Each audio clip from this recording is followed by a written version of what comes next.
जहां तक वक्फ की बात है तो ये ईमानदारी से एक प्रयास है जो कि भारत के संविधान के अनुरूप व्यवस्था को सुचारू रूप से चलाने के लिए, गरीब मुसलमान को उसका हक दिलाने के लिए। मैं सिर्फ एक बात पूछता हूं, वक्फ बोर्ड भारत का नहीं, दुनिया का सबसे अमीर वक्फ बोर्ड है। भारत का वक्फ बोर्ड दुनिया का सबसे अमीर, 39 लाख एकड़ जमीन है।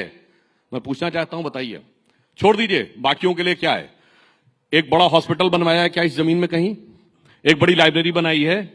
कोई मुस्लिम स्कॉलर्स के लिए बड़ी यूनिवर्सिटी बनाई है? गरीबों के लिए, यतीमों के लिए, बेवाओं के लिए कुछ बनाया है? बाकी तो छोड़ो, अरे मंदिरों में तो भंडारा चलता है, गुरुद्वारों में लंगर चलता है, किसी को मुफ्त में 2 टाइम का खाना भी मिलता है। राम जन्मभूमि 2.77 एकड़ लैंड, 3,000 करोड़ रुपए की अब तक इनकम है, 400 करोड़ जीएसटी दे चुके हैं, 39 लाख एकड़ लैंड और इनकम 166 करोड़, सरकार को 0।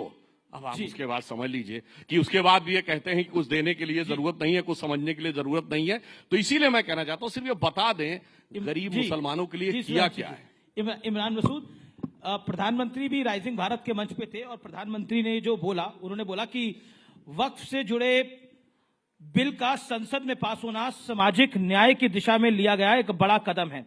लेकिन ये डिबेट जो डिबेट है, मूल रूप से विपक्ष जो है वो अपीजमेंट की कर रहा है, विपक्ष तुष्टीकरण करना चाहता है, ये प्रधानमंत्री का कहना था कल इसी मंच से। देखिए, अभी आपने 2-3 मुद्दों पर बात की, मैं केवल क्योंकि बहुत ज्यादा उस पर नहीं जाना चाहता, इतना जरूर कहूंगा कि राहुल जी ने जब उत्पादन आधारित अर्थव्यवस्था की बात की थी तो उस उत्पादन आधारित अर्थव्यवस्था की बात इसलिए राहुल गांधी कर रहे थे कि जो अमेरिका का टैरिफ बढ़ाने की टैरिफ वाला हो रहा है और उससे हम परेशान हो रहे हैं, उससे हमें परेशान होने की जरूरत नहीं। भारत अपने आप में इतना बड़ा देश है कि हमें दूसरे के ऊपर निर्भरता कम से कम होनी चाहिए जी।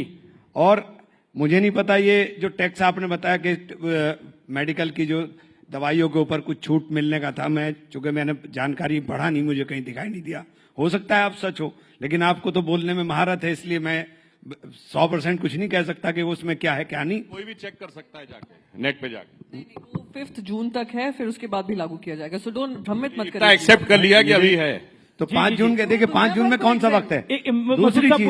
दूसरी चीज जब आपने वक्फ की बात, मैंने प्राइम मिनिस्टर को कोट किया जी, वक्फ की बात की और प्रधानमंत्री ने जब ये एक बार जब आए, उन्होंने कहा कि मैं देश के अंदर मुसलमान के एक हाथ में कुरान और एक हाथ में कंप्यूटर देखना चाहता हूं। गरीब मुसलमानों को हक मिल रहा है। मैं बोल रहा हूं ना जी जी। जब उन्होंने ये बात बोली थी तब ये बहुत अच्छा लगा था कि प्रधानमंत्री जी ने ये बात बोली है, लेकिन करना उसके बिल्कुल उलट है। मदरसे में कुरान पढ़ते हैं तो मदरसों पर ताला लगा देंगे, मदरसों का रजिस्ट्रेशन 2016 से रोका हुआ है कि मदरसों का रजिस्ट्रेशन नहीं होगा, और बच्चों की जो स्कॉलरशिप थी जहां से कंप्यूटर पर बच्चे पढ़ सकते थे, आप सारी स्कॉलरशिप रोक देंगे।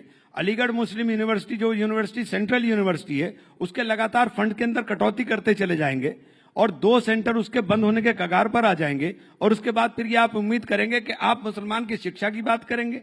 आपने वक्फ बोर्ड के लिए कहा, सबसे पहली बात, मैं चूंकि जेपीसी का मेंबर था, मेरे पास सूचना आई थी जेपीसी में कि हमारे पास 9 लाख एकड़ लैंड है, 9,44,000 एकड़ लैंड है, लेकिन वो 9,44,000 एकड़ लैंड पिछले 8 महीने के अंदर 39,000 एकड़ कैसे हो गई, ये समझ से बाहर है। और ये कौन सा आंकड़ा आया है, ये भी समझ से बाहर है, क्योंकि आप क्या बोल रहे हो आपको यही नहीं पता है।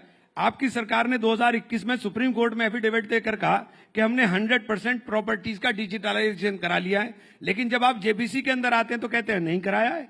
आप सुप्रीम कोर्ट में बोल कर आए हो, और सुप्रीम कोर्ट में आपने कहा है, हमारे किरण रिजिजू साहब पार्लियामेंट में स्टेटमेंट देते हैं कि 4,99,000 से लगभग दुगनी प्रॉपर्टी हो गई। अरे भाई, दुगनी प्रॉपर्टी कैसे हो गई? किसी ने वक्फ तो किया नहीं, किसी ने वक्फ नहीं किया। इतना हिंदुस्तान के अंदर जो वक्फ है, 90% वक्फ प्रॉपर्टीज 1906 से पहली है। 1906 डेट किस लिए कोट कर रहा हूं कि 1906 के बाद ये तो देश की संसद भी किसी ने वक्फ की बोल दी। प्रयागराज में जहां महाकुंभ हो रहा था उसको भी वक्फ पे का बोल दिया। मुझे आप बोलने का मौका दीजिए। जी जी, 20 सेकंड। जब पार्लियामेंट में आप बोलते हो, पार्लियामेंट में आप बोलते हो कि पार्लियामेंट भी वक्फ का ना, मैं नहीं बोलता, क्लेम किया हाँ गया। क्लेम किया। एक मिनट, बदरुद्दीन अजमल ने क्लेम एक मिनट। बदरुद्दीन अजमल कोई मुसलमान इस्लामिक वो थोड़ी ही हो गए कि बदरुद्दीन अजमल किस हैसियत से वो क्लेम कर देंगे। बदरुद्दीन अजमल ने अगर प्रॉपर्टी वक्फ की है तो बदरुद्दीन अजमल क्लेम कर सकते हैं। बदरुद्दीन अजमल की हैसियत नहीं है कि बदरुद्दीन अजमल क्लेम कर देंगे। वो जो मस्जिद है पार्लियामेंट के सामने, वो रायसीना गांव की मस्जिद है। 1911 में जब लुटियन जोन बनाने की बात हुई, जब लुटियंस बनाने की बात हुई, तो इन 123 प्रॉपर्टी जिसका बार बार पार्लियामेंट में बहुत बार जिक्र हुआ कि हम एक तरफ आप बोलते हैं, एक सेकंड सर, एक तरफ आप बोलते हैं मस्जिद नहीं कब्जाएंगे, दरगाह नहीं कब्जाएंगे, ईदगाह नहीं कब्जाएंगे, कब्रिस्तान नहीं कब्जाएंगे, लेकिन 123 प्रॉपर्टी का बार बार जिक्र करेंगे पार्लियामेंट में। उस 123 प्रॉपर्टी में 123 की 123 प्रॉपर्टी ये 4 ही हैं जो अंग्रेजों से झगड़े के बाद 1913 के अंदर वक्त को दी गई। ठीक है, ये वही प्रियंका भी बोल रहे हैं, फिर उसके बाद सुधांशु जी आप एक साथ आंसर दीजिएगा। असल में आपने इतना वाइड क्वेश्चन था, उसे बहुत शॉर्ट में हो नहीं रहा मुझसे। पूरा अगर कर लेंगे बाकी टाइम मैं आपको, बाकी टाइम आप मुझसे ले लीजिएगा, लेकिन इसे पूरा होने हाँ दीजिए। बिल्कुल। तो ये जब प्रधानमंत्री जी ने कहा कि हमने ये गरीब मुसलमानों के लिए, पसमंदा मुसलमानों के लिए, आप इसमें मुझे ये मेरे पास कानून रखा हुआ है, इसमें एक जगह बता दिए पसमंदा मुसलमानों के लिए कुछ करने का किया हो। महिलाओं को दो महिलाओं को इन्होंने मेंबर बनाने की बात करी। 2 महिलाएं पहले भी मेंबर बनती थी, पहले भी वक्फ बोर्ड मैं इनकी एक बात से पूरी तरह से सहमत हूं कि वक्फ बोर्ड की इतनी भारी प्रॉपर्टी होने के बावजूद हम भिखारी क्यों हैं? वक्फ बोर्ड की हैसियत क्यों है कि वक्फ बोर्ड अपने कर्मचारी की तनख्वाह भी नहीं दे पाता, जबकि आपके पास इतनी प्रॉपर्टी है। ठीक है, मैं इस बात से बिल्कुल सहमत हूं, लेकिन इसके प्रबंधन का काम होना चाहिए था या इसको खुर्द-बुर्द करने का काम होना चाहिए। आपने तो इस कानून के अंदर कर दिया कि अब आपको सजा भी नहीं मिलेगी, अब यह गैर जमानती अपराध होगा कि आप कोई प्रॉपर्टी कब्जा ले।